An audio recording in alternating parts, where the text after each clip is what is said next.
Hello everyone, good evening. আজকে ভেবেছিলাম অনেক প্ল্যান, একটা ভালো ভ্লগ বানাবো, মন্দিরে যাব, পুজো দেব, সকাল থেকে ভ্লগ স্টার্ট করব, কিন্তু পরিস্থিতির জন্য হয়ে ওঠেনি। আর আজকে আমি চেয়েছিলাম, বলেছিলাম অনেক দিন থেকে যে সৌভিককে আজকের দিনটা ছুটি নেওয়ার জন্য অফিস থেকে, কিন্তু যেহেতু শুক্রবার ছুটি নিয়েছে আর আজকে তাই ছুটি দেয়নি, পরপর দুদিন ছুটি দেয় না। এবার পরিস্থিতির জন্য ছুটি নিতে হয়েছিল। এবার তোমাদের বলছি মেন কারণটা কেন বলেছিলাম। এইটা হচ্ছে আমাদের সেকেন্ড বিয়ের ফার্স্ট অ্যানিভার্সারি। আমার টোটাল 3বার বিয়ে হয়েছিল, সেই স্টোরিটা আমি তোমাদের পরে একদিন বলবো।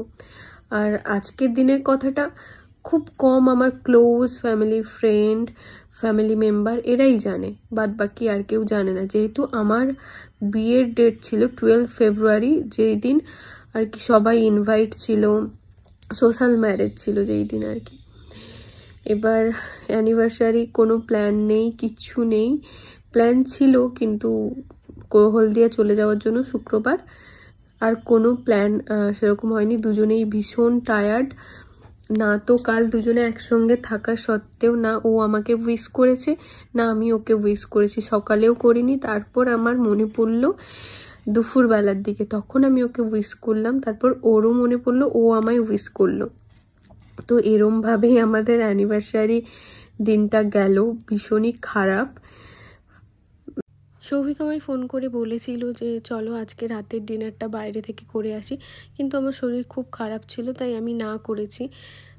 তাই ভেবেছিলাম হয়তো ও কিছু না কিছু আমার জন্য আনবে, আপাতত একটা রোজ হলেও আনবে, এই ভেবে আমি দরজা খুলে ক্যামেরাটা অন করে নিয়ে বসে আছি। আর ও ঢুকলো একটা জলের বোতল নিয়ে, তাই আমি বাধ্য হয়ে ক্যামেরাটা অফ করে দিয়েছি। তারপর আমি ওই কাজবাজ করছিলাম আর ও ওই ঘরে কি একটা করছিল, দিয়ে আমাকে বলছে ওই ঘরে চলো। তো আমি যাচ্ছি, আমি ভাবলাম হয়তো রাতের খাবারটাই, তারপর দেখো কি করেছে। Happy anniversary. Thank you.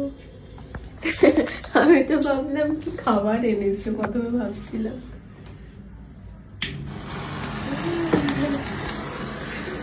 Happy anniversary. তুমি কার থেকে প্ল্যান নিয়েছিলে নাকি? আচ্ছা, হ্যাপি অ্যানিভার্সারি।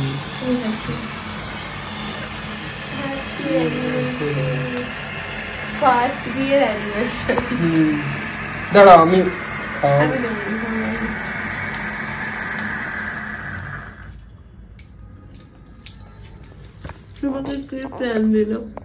তারপর আমরা রাতের ডিনারের জন্য আনিয়েছিলাম হায়দ্রাবাদি বিরিয়ানি, খেতে ভীষণ ভালো ছিল।